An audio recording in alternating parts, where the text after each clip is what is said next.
Super. Merci à tous de nous rejoindre pour ce webinaire. On est très heureux de vous accueillir et de partager donc ce retour d'expérience sur des démarches d'ingénierie système outillé réalisées par le Cercle. Le webinaire va durer 30 minutes. Il y aura 20 minutes de présentation et puis 10 minutes d'échange à la fin. C'est un webinaire qui est enregistré. Et puis pour les questions-réponses, donc vous aurez soit la petite fonctionnalité de Zoom pour les poster directement, ou alors vous pouvez lever la main aussi tout à l'heure pour intervenir directement. Donc je suis très heureux de vous retrouver pour ce webinaire, ce deuxième webinaire organisé par le Cercle. Il y en a un premier la semaine dernière. Le deuxième, je m'appelle Jean-Guy, je suis architecte système chez Césame et j'ai le plaisir d'accueillir aujourd'hui Nicolas Guette, qui est donc le référent du cadre d'architecture système chez Safran Learning System. Bien,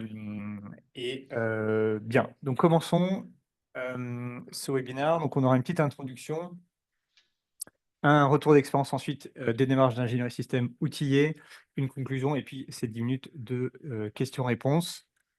Alors, le contexte, donc le contexte global des différents webinaires qu'on a pu organiser avec le Cercle, c'est donc de réunir, des industriels, des personnes, expérimentées sur ces démarches d'ingénierie système qui ont été amenés à, implémenter différents outils pour les supporter, et on avait à cœur de les faire parler pour, faire émerger ces différentes problématiques métiers autour de ce déploiement des outils pour les supporter. Voilà, il y a un certain nombre de propriétés, de sections d'outils qui ont été discutées lors de, ces échanges-là et aujourd'hui, notre objectif, c'est donc de partager sur ce retour d'expérience des activités métiers supportées par un certain nombre d'outils et donc de synthétiser un petit peu leur message sur ce retour d'expérience. Nicolas, est-ce que tu peux nous dire peut-être pourquoi tu as souhaité rejoindre ce cercle Césame déjà maintenant depuis quelques années? Bah, je l'ai rejoint, assez facilement à l'invitation de Christophe à l'époque, parce que je trouve que c'est toujours bien de sortir un peu la tête du guidon et sortir un peu de notre, entreprise, et notre limitation. Ça permet de voir d'autres pratiques, d'autres personnes, d'autres, visions, complémentaires, de sentir aussi des tendances, de choses qui sont poussées chez certains et pas d'autres et cetera. Donc voilà, donc un bon moyen d'échanger, de s'enrichir, les bonnes pratiques, les connaissances et puis aussi, discuter avec des gens qui aiment le même Mmh. sujet, donc c'est toujours agréable.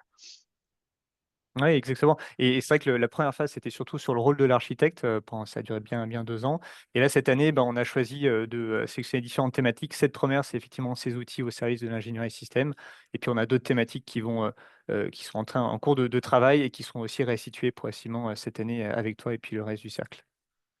Alors sur notre, sujet d'aujourd'hui, donc, ces projets sur lesquels, tu es impliqué et sur les différents aussi acteurs du cercle sont impliqués, c'est des projets complexes, avec, différentes natures de composants qui impliquent plusieurs dizaines ou centaines de personnes et donc ces projets complexes nécessitent en même temps des infrastructures, informatiques, adaptées pour les supporter correctement.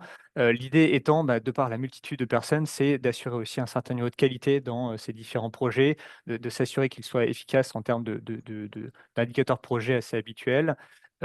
Sauf que les outils finalement aident, mais aussi ont un certain nombre de limites qu'il faut anticiper et donc voilà, il y a un certain nombre de limites aussi qui ont été partagées et qu'on va vous restituer, aujourd'hui. Des adaptations ou des évolutions aussi des pratiques métiers sont, c'est aussi l'occasion de les introduire, de dire: «Bah, voilà, on fait évoluer les outils, mais on fait aussi évoluer les pratiques métiers», puisque les technologies ont évolué les, différentes problématiques ont évolué, donc on avait aussi à cœur de vous restituer, ces différentes, nouveautés, peut-être aussi d'un point de vue des pratiques métiers sur ces différentes activités. Donc on va parler aussi un petit peu de gestion de projet, on va parler aussi, naturellement de spécification, d'architecture, d'activités de validation, de vérification et puis de ces activités de gestion de modification, et des configurations. Nicolas, dans le contexte de Safran X System, est-ce que tu partages aussi un petit peu ce contexte-là? Oui, oui, oui, on est en plein dans la mouvance, hein, chez Safran et pas que Landing System, hein. Moi, je Mmh, représente, c'est vrai, une des filiales du groupe, c'est vrai. Mmh. mais on est en plein dans les transformations aussi de digitalisation dans le groupe Safran. Il y a les il y a toute une nouvelle vague de transformation en cours, alors qui s'appelle Industrie 4.0 ou autre dans le domaine, on est en plein dedans. On a des nouvelles générations d'outils, de modélisation, des outils d'ingénierie système et donc on est en plein dans une phase, je dirais qui a démarré il y a une dizaine d'années environ, de transformation, où on est en train progressivement de passer d'une génération à une autre d'outils aussi d'ingénierie système et les pratiques qui vont avec. Donc, Mmh. on baigne en plein dedans. C'est une transformation, hein, c'est une conduite du changement à faire La partie outils, on y reviendra, mais c'est la partie émergée de l'iceberg. Mais oui, oui, on est en plein dedans aussi chez Safran. Mmh. Effectivement et puis, c'est ce qu'on s'est rendu compte de ça au sein du cercle, hein. Vous êtes finalement tous dans ces démarches-là. Alors, elles sont appelées ingénierie 4.0 dans votre cas, mais c'est finalement des points communs et c'était chouette de vous voir, échanger sur ces sujets-là qui vous parlent bien finalement, respectivement. Alors donc ce retour d'expérience, on va, le présenter sous 4 axes. Donc l'idée, c'est de vous partager de nouveau, hein, toutes ces bonnes pratiques, ces points d'attention, qui ont été donc, restitués par le cercle et partagés finalement par plusieurs entreprises. Il y a aussi des fois une certaine liste, d'outils qui est proposée pour, supporter ces activités. Donc le premier point, ce sera sur, l'ingénierie des besoins et des exigences. Le deuxième, plutôt orienté modélisation avec les modèles d'architecture et les modèles de performance et les simulations métiers. Le troisième sur les enjeux d'intégration et d'essai du système et puis tiré aussi naturellement par, les risques du projet et le dernier, ce sera plutôt orienté donc sur ces, gestions de modifications, et des configurations. Alors le premier donc sur l'ingénierie, des besoins et des exigences. Donc effectivement, le principal enjeu, c'est de positionner l'entreprise par rapport à cette création de valeur et de comprendre effectivement ce qu'elle peut apporter à son écosystème. Un des premiers enjeux qui est revenu, fréquemment, c'est effectivement de chiffrer les besoins, réussir à poser les bons niveaux de performance, de capturer aussi ceux qui manquent puisque les clients vont en proposer certains, mais il y a un intérêt effectivement à trouver, ceux qui, en tout cas ceux qui doivent compléter cette liste, initiale et puis, les entreprises qui sont face à différents clients et ben, ils vont devoir aussi gérer une certaine hétérogénéité, des différents formats de spécifications, entrantes et donc il y a voilà un intérêt, clair à homogénéiser au maximum dès le départ ces différents formats entrants.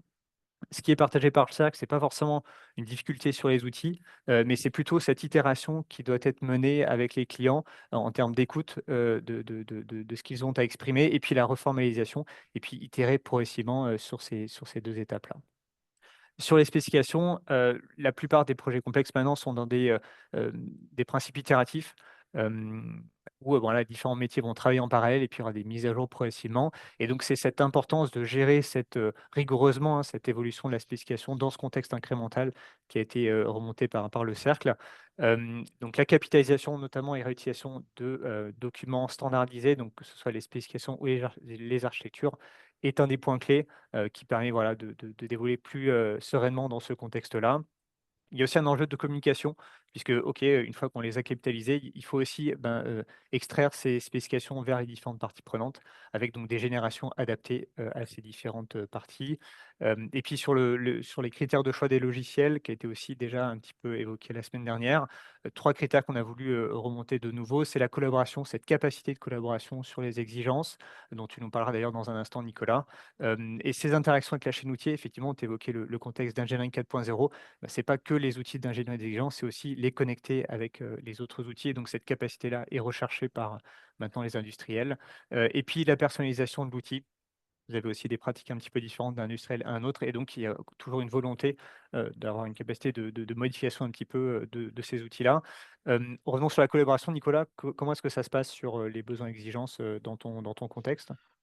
Bah, chez Safran Learning System, et je pense qu'on n'est pas les seuls, on voit vraiment que maintenant les outils, ont franchi encore des paliers d'ergonomie et de collaboration et ça nous permet d'embarquer plus vite des secteurs qui traditionnellement étaient moins impliqués dans la gestion des exigences et l'ingénierie des exigences.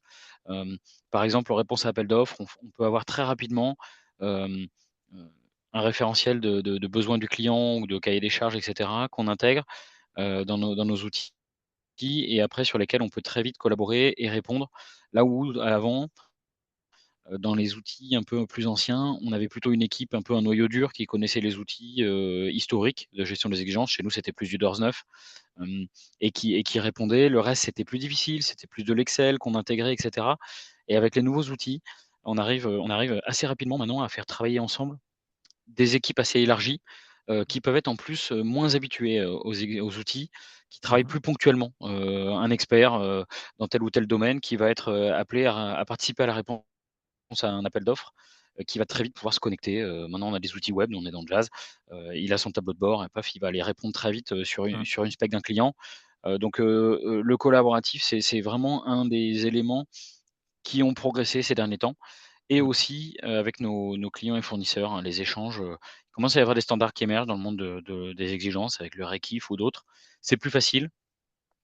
on n'est pas encore sorti de certains clients qui travaillent avec Mmh. des formats historiques, hein. On a encore des specs en Excel ou en PDF, mais quand même, on commence à recevoir aussi à échanger des specs de manière plus avancée avec des formats plus génériques et plus avancés.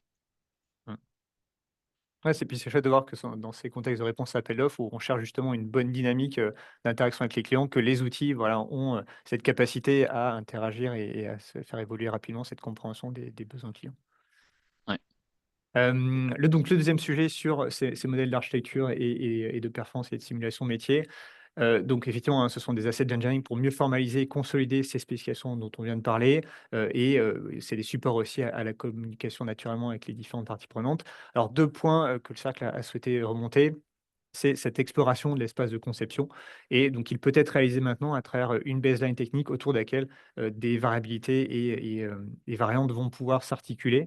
Hem, Étant donné qu'on a des alternatives, il y a aussi ce besoin toujours naturellement de faire des démarches de trade-off, de choix entre les différentes alternatives. Donc pour ça, il y a besoin de méthodes de prise de décision rigoureuses, pour les comparer. Et d'ailleurs dans les critères de choix, la dimension RSE, c'est aussi un des critères qui intervient de plus en plus lors de ces, comparaisons des différentes, alternatives.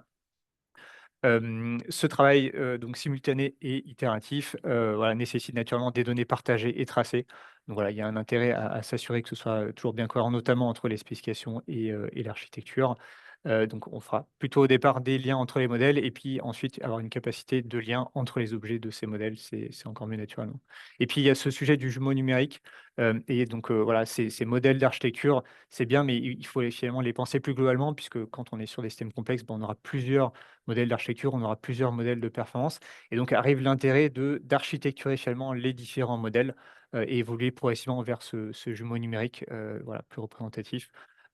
Et pas simplement d'ailleurs en interne de l'entreprise, mais il y a aussi, un intérêt exprimé par les clients ou les fournisseurs d'avoir aussi une interopérabilité ou plus d'échanges finalement, au sein de ce jumeau élargi, pas simplement en interne, mais aussi en externe de l'entreprise.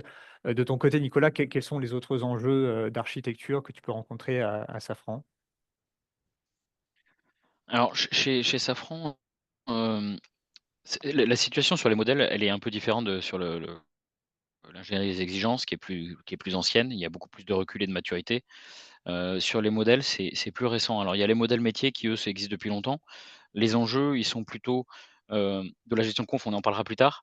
Sur les modèles architecture, hem, c'est encore récent. On a une maturité qui est encore relativement récente, que ce soit nous, nos clients, nos fournisseurs ou les standards de l'industrie et on voit qu'on est encore dans une phase d'acculturation et de conduite du changement et de déploiement et hem et le rétex que moi je donnerais là aujourd'hui, je dirais en prenant un peu de recul, c'est qu'on n'a pas encore atteint la cible sur notamment la bonne utilisation des modèles. Mmh, On cadre on n'est pas encore assez bon pour, heu se donner les bons objectifs d'un modèle, faire un plan de modélisation d'architecture en début de projet, se dire: «Voilà, chez nous, dans ce contexte de ce projet-là», ça peut être de la R&T comme un reuse, hein, donc des domaines très variés et ben, on n'a pas les mêmes besoins, les mêmes objectifs du modèle et donc ça, c'est encore un enjeu. Un enjeu chez Safran Learning Systems, c'est d'utiliser bon escient, vraiment les bonnes vues des mmh modèles pour un objectif projet et cetera. C'est encore un endroit où on est en marge de progression, en plus de l'adoption et la partie outils, c'est pas évident, hein, on n'y est pas. On n'y est pas, on a plusieurs outils dans le groupe Safran, hein, mh, hem et on voit et même en dehors de Safran, l'année dernière ou il y a 2 ans, lors d'une journée GIFAS, il y a aussi des utilisateurs, de Capella qui disaient: «Ça progresse, mais on n'est pas encore à la cible. Il y a encore trop d'efforts à mettre là-dessus». Donc voilà, donc sur la modélisation, je dirais chez nous, il faut encore qu'on apprend, on est encore dans la phase d'apprentissage heu et on est encore en une marge de progrès sur vraiment faire la bonne dose d'effort pour pas que le modèle soit vu que comme un coût, mais bien comme un mmh. gain pour les projets, puisqu'il faut qu'il apporte de la valeur sur le projet. Mmh.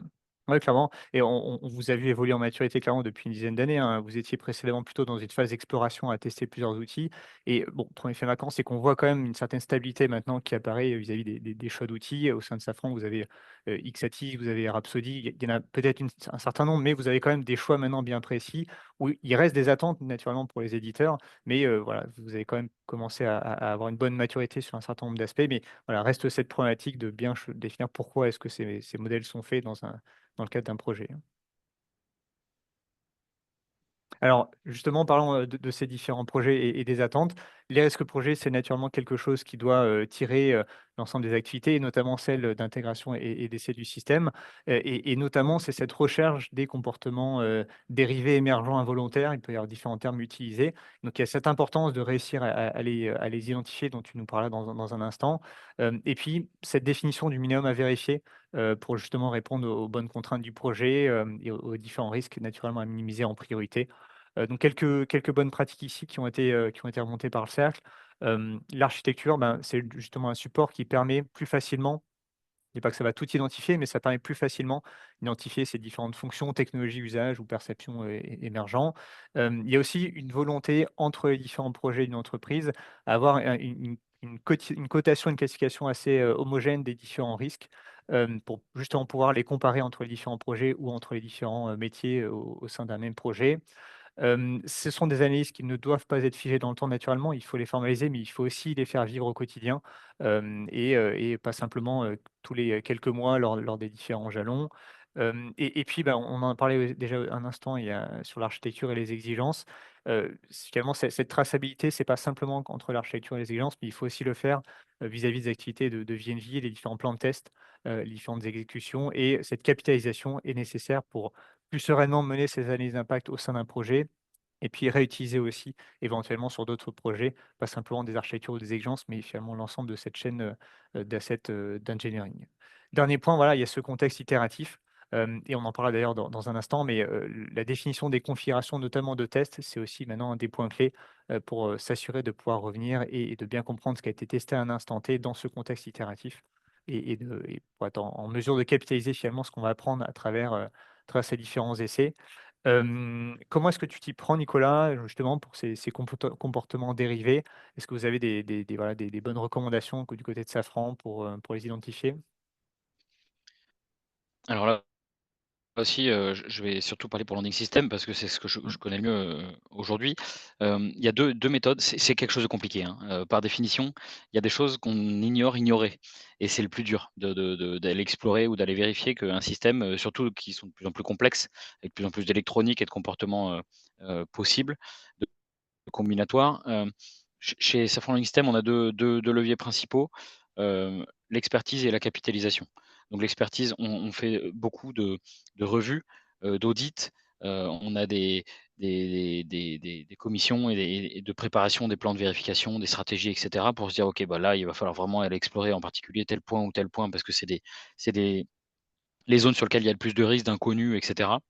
Hem et la deuxième chose, c'est, on a capitalisé au cours quand même des dernières décennies, sur des plans génériques et donc, quelle que soit la maturité du client, hein, on a des clients avec des niveaux de maturité très variés, hein, un Airbus ou un Dassault, ça date pas d'hier qui faisent des avions.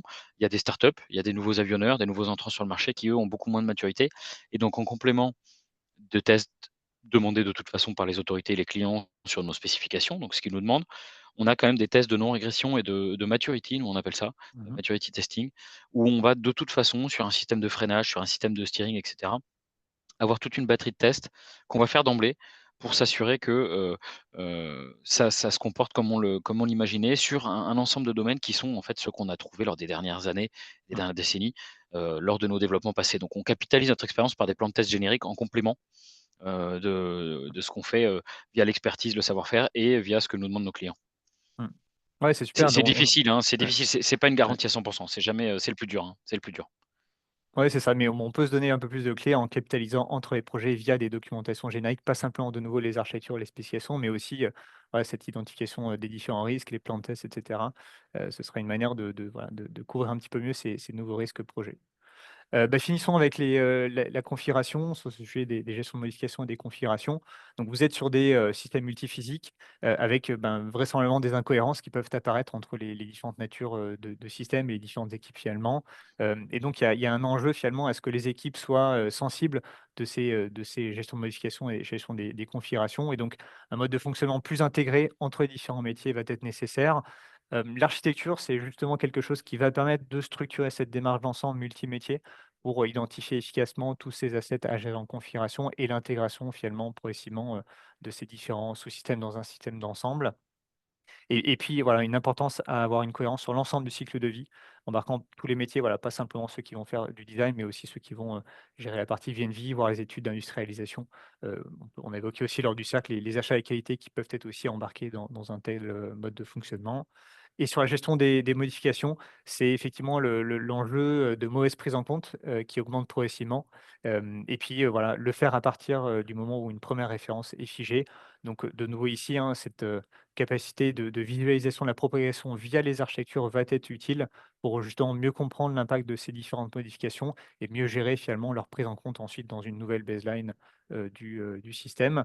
Et un point commun à ces 2 activités de gestion de modification et des configurations qui a été remonté par Cercle, c'est l'adaptation finalement. Les processus, vont devoir être adaptés selon les projets, selon les phases projets. Donc c'est des fonctionnements qui vont, «s'alourdir» entre guillemets, progressivement, mais pour, voilà, les bénéfices, pour apporter des bénéfices au projet. Les criticités des projets, il y a des projets de développement très critiques d'un point de vue, des, niveaux de sûreté de fonctionnement, d'autres plus faibles. Et donc de nouveau, ces modes de fonctionnement vont devoir, s'adapter. Des contraintes clients aussi peuvent être prises en compte pour les adapter. Et donc voilà, il faut que les fonctionnements, les rôles et responsabilités, soient adaptés pour rester compréhensibles et acceptés finalement par ces différentes équipes qui vont devoir les déployer. Voilà, dans un contexte où on cherche à éviter la sur ou sous-qualité. Donc trouver cet optimum, c'est un réel enjeu. Et cette acculturation, comment est-ce que tu la gères toi, Nicolas, à Safran Linux System?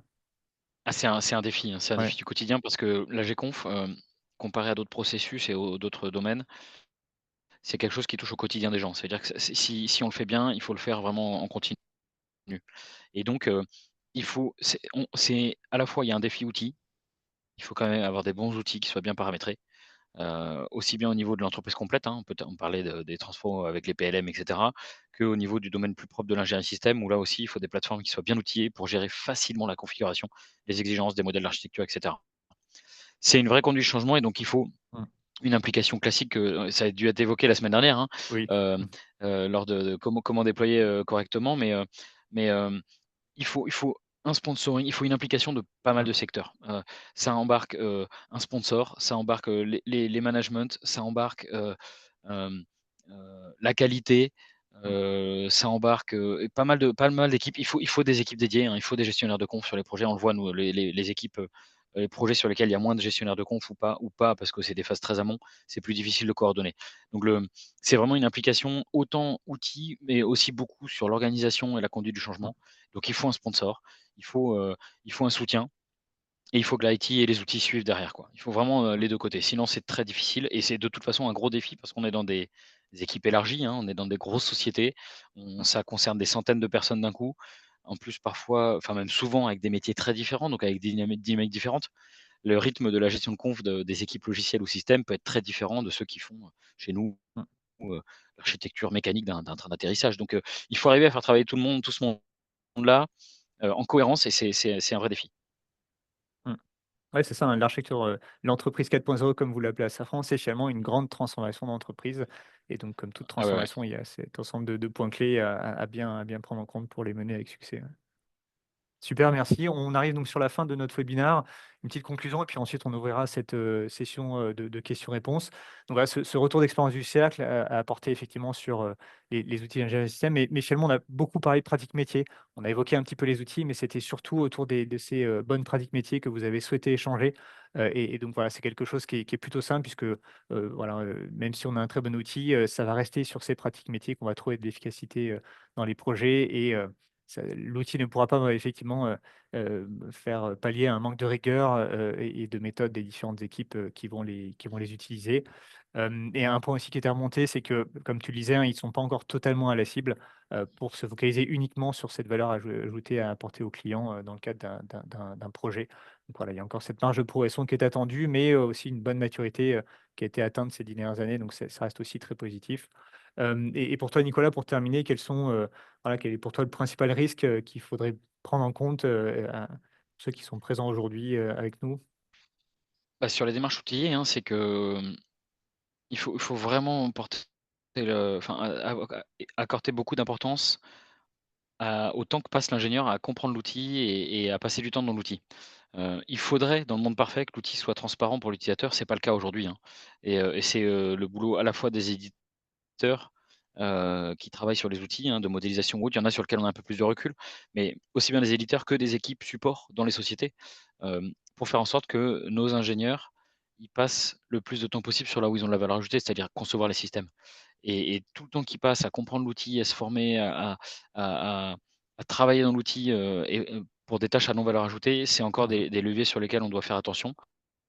Et donc il faut bien choisir les outils adaptés au processus d'une entreprise et c'est pas l'inverse. Donc Mmh.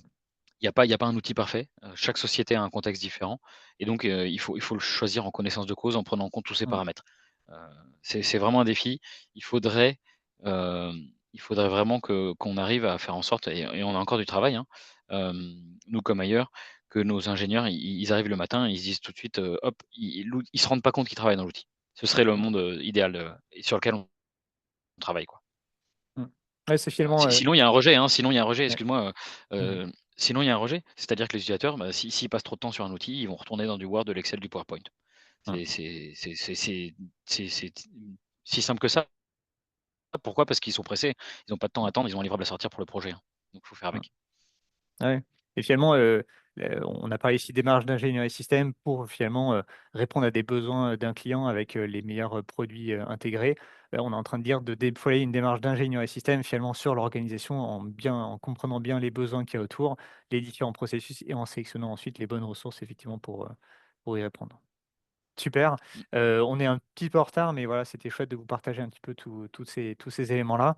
On peut se donner encore, 5 ou 10 minutes de questions-réponses. Je vois qu'il y en a pas encore, il y en a eu une qui a été répondue sur les précédents webinaires, qui a été donc déjà répondue. Si donc vous avez des questions, n'hésitez pas à nous en faire part, on sera connecté encore, quelques minutes. Donc soit, via la petite application de Zoom, ou directement via, en audio, hein, sur Zoom, donc vous pouvez aussi lever la main et puis on vous donnera, le micro, hein. Peut-être un point sur le cercle pour ceux qui ne le connaissent pas. C'est, voilà, une réunion qu'on organise une fois par mois qui dure 2 heures avec, voilà, les différents industriels qui étaient présentés il y a un instant en début de webinaire. Et si certains d'entre vous sont intéressés pour y participer, ben, vous êtes les bienvenus et c'est toujours chouette d'intégrer des nouvelles personnes et de partager ces bonnes et mauvaises expériences. On est aussi là pour, les partager et anticiper d'une meilleure manière, la suite des projets. Une question d'Elisabeth, quelle est l'importance de l'organisation initiale? Quelle est l'importance de l'organisation initiale? Je ne suis pas certain de comprendre, votre question, Elisabeth. Nicolas, est-ce que tu quelle est l'importance de l'organisation J'imagine initiale? c'est en quoi l'organisation initiale peut-être joue sur le déploiement des outils. C'est une transformation, donc de toute façon, il faut la prendre en compte, en fait, il faut la maîtriser, je dirais, l'organisation initiale, si c'est ça la question Mmh. et faire un plan de transformation et le plan de transformation, en fait, il va se baser sur plusieurs niveaux. Donc il y a les processus, initiaux, les processus après la transformation. Donc si on déploie un nouvel outil, si on déploie une nouvelle démarche d'ingénierie système, de modélisation, qu'est-ce que j'ai avant, qu'est-ce que j'ai après? Quels sont l'impact sur les processus, sur les outils, sur l'infrastructure et sur Mmh. l'organisation, donc les rôles, les Mmh. responsabilités, les personnes, sachant que voilà, il faut bien distinguer les rôles et les personnes, hein. Donc une personne peut avoir plusieurs rôles. Il faut modéliser tout ça en fait, hein. Ça se modélise aussi, Mmh. c'est ce qu'on appelle l'architecture d'entreprise d'ailleurs, Césame a des formations Mmh. là-dessus. Heu J'y pense en le disant, mais voilà, il faut en fait, prendre ça comme une transformation, comme toute transformation. Le point de départ, la cible, éventuellement des états intermédiaires. On ne fait pas toujours une transformation d'un coup. On peut faire en plusieurs étapes. Donc il faut dire, bah, voilà, 1re étape, on va y aller pas à pas et deuxième étape et cetera et donc l'organisation Mmh. va aussi potentiellement évoluer avec l'apparition de nouveaux rôles, de nouveaux processus, de nouveaux postes à créer et Mmh. cetera et cetera. Mmh.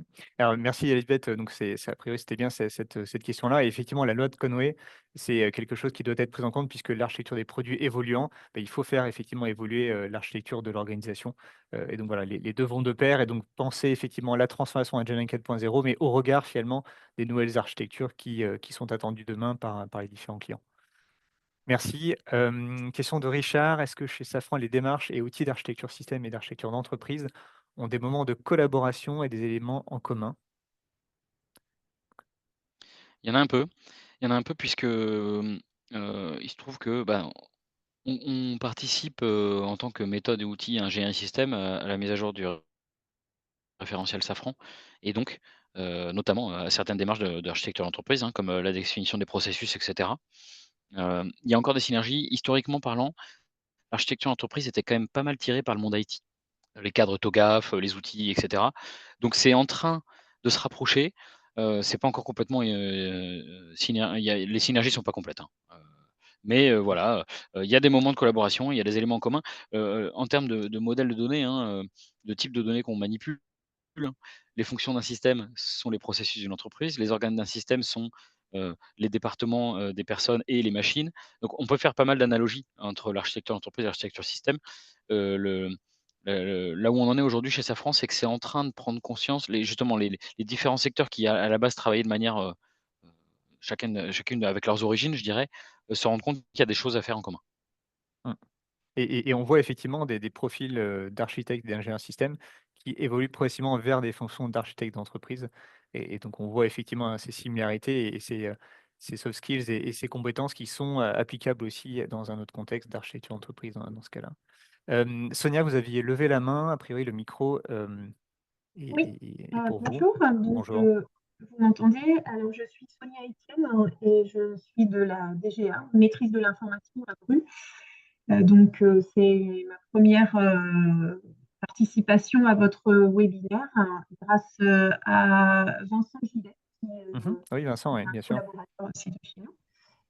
En fait, ma question était, enfin, concernait la modélisation. Je voulais savoir si Safran était organisé avec une équipe de modeleurs qui interviennent sur les différents programmes ou si ce sont vos architectes qui sont les modeleurs, parce que ben, on est Bonne nous question, très bonne confrontés un question. peu à Mmh. ça.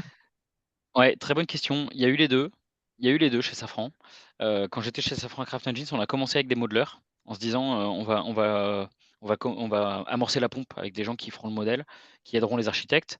Ensuite, il y a eu, un peu des changements de stratégie. On s'est dit: «Bon, il faut maintenant que les architectes s'approprient la démarche et modélisent eux-mêmes». Mhm. Hem, il y a des avantages et des inconvénients aux 2.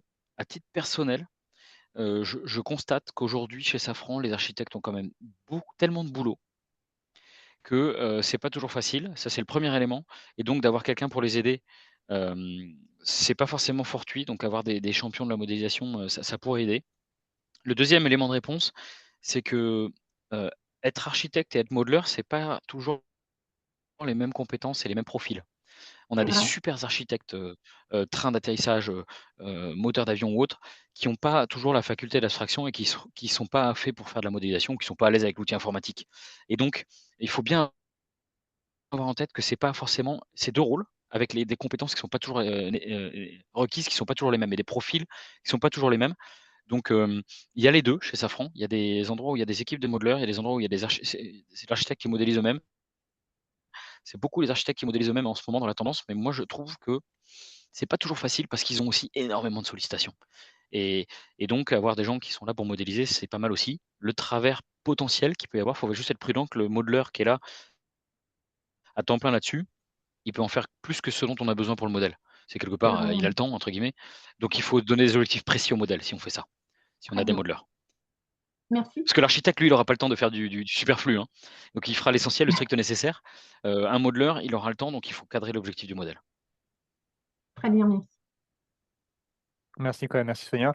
Une prochaine question de Thomas. Étant donné les besoins de personnalisation sur chacun des piliers discutés, avez-vous considéré un développement interne pour ces outils? J'ai évoqué tout à l'heure Ixatis. Ixatis, c'est justement un développement interne à Safran, donc qui a été basé sur des besoins plutôt des opérationnels Safran et déployé maintenant plus largement à Safran et à l'extérieur. Nicolas, est-ce que tu as d'autres exemples peut-être, où est-ce que vous avez, Alors, mis de beh, côté ce développement c'est vrai interne, que hein? c'est une question importante, c'est une vraie question et et en effet, chez nous, il y a Ixatis qui implémente purement la méthode Safran, One Safran et les processus dans un outil de modélisation qui est basé sur la même brique techno que Capella, mais adapté au process, société. Pour les autres outils, et d'ailleurs le deuxième outil de modélisation qu'on a chez Safran, c'est un outil IBM, là sur lequel on a fait juste une surcouche, donc on n'a pas développé l'outil. On a fait un profil Rhapsody, donc il y a eu les 2 ont des avantages et des inconvénients.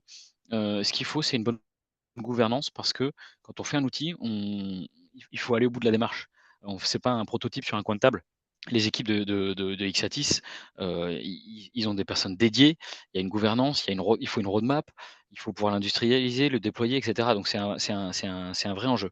Sur les autres outils, on n'a pas développé d'outils maison parce que, le marché des éditeurs est quand même plus avancé, hein, sur les exigences, par exemple, sur la valide, la vérif. Il y a des choses qui existent depuis longtemps, HPQC pour la vérif, Jazz et cetera. Il y a du Jira, il y a pour la Gconf, il y a pas mal d'outils du marché.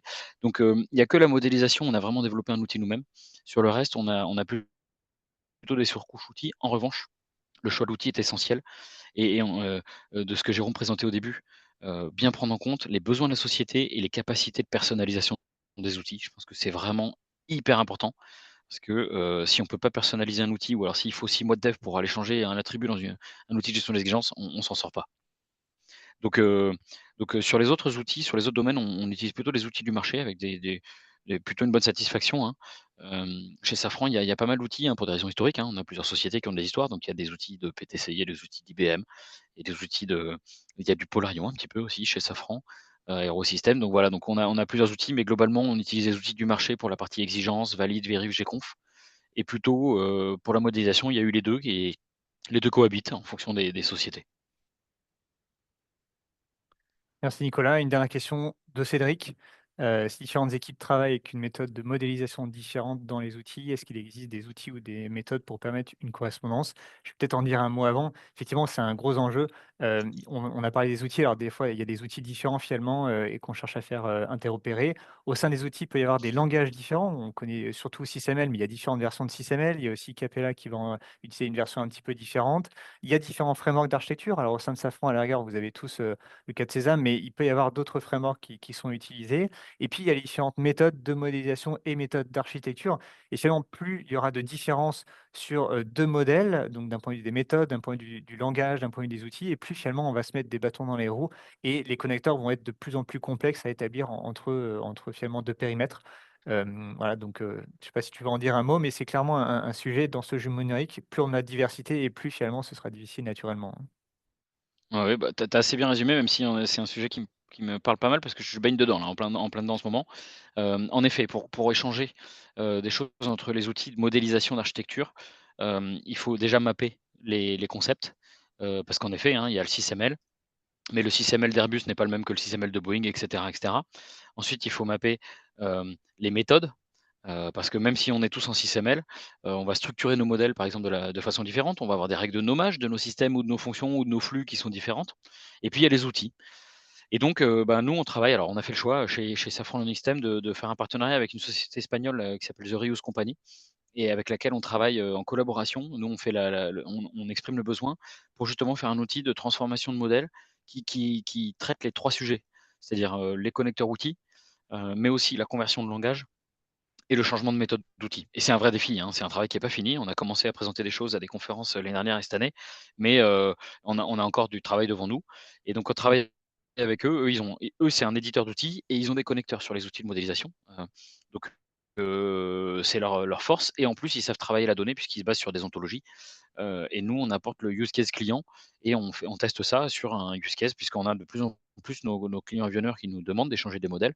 Donc on a des exemples heu sur lesquels travailler pour échanger les modèles. Mais c'est un sujet complexe, il y a pas de standard et même les quelques standards qui existent, hein, par exemple SysML ou même SysML V2 là, on parle beaucoup de SysML Mmh. V2, ça va Ouais. résoudre une petite partie du problème qui est nécessaire, mais ce sera loin d'être suffisant.